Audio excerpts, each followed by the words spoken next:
তো বলে নামাজ না পড়লে কি হয়েছে? ইমান।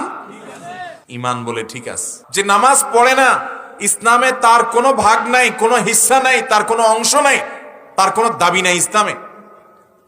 অতএব ৫ ওয়াক্ত নামাজ পড়বো তো ইনশাআল্লাহ।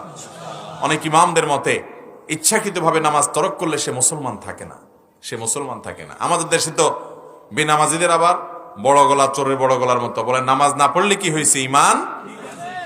ইমান বলে ঠিক আছে। এটা হলো ওই ব্যক্তির কথার মতো যে কখনো দাঁত মাজে না কিন্তু বলে মুখ পরিষ্কার আছে। আল্লাহ তাআলা আমাদেরকে নামাজের গুরুত্ব বোঝার তৌফিক দান করুন।